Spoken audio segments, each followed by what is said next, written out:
Hello बच्चों, the question says here the radius vector drawn from the sun to the planet sweeps out equal area in equal interval of time. मतलब ये एक statement है जो radius vector है सन से planet पे draw किया गया, वो sweeps out equal area in equal interval of time. This is a statement for option A Kepler first law, option B Kepler second law, option C Newton's first law, and option D is a Kepler's third law. For this you need to understand the key concept first. The key concept is Kepler's law of planetary motion. Kepler's law of planetary motion.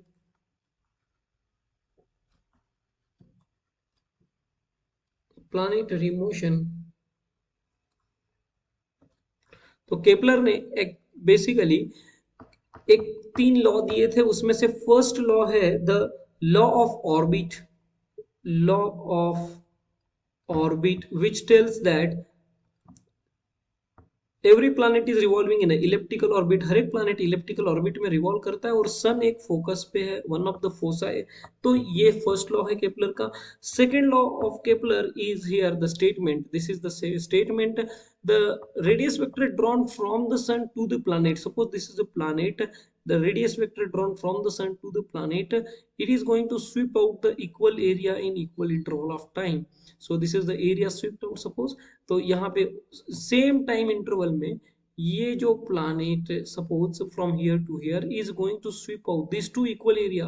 This will be area 1 A1 and this is area 2 A2. These two areas will be equal. तो ये second statement है which is given by the Kepler, which is known as law of equal areas. Law of equal areas which is in the statement.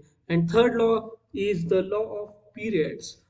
Law of periods. तो ये third law है, law of periods. That is the here the law is given time square is directly proportional to r square, time square is directly proportional to r cube.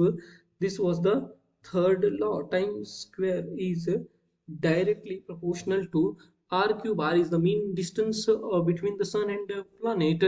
So, option which is the second law, which is in the option B, Kepler's second law of planetary motion. The correct choice is option B. Hope you understand it well. Best of luck.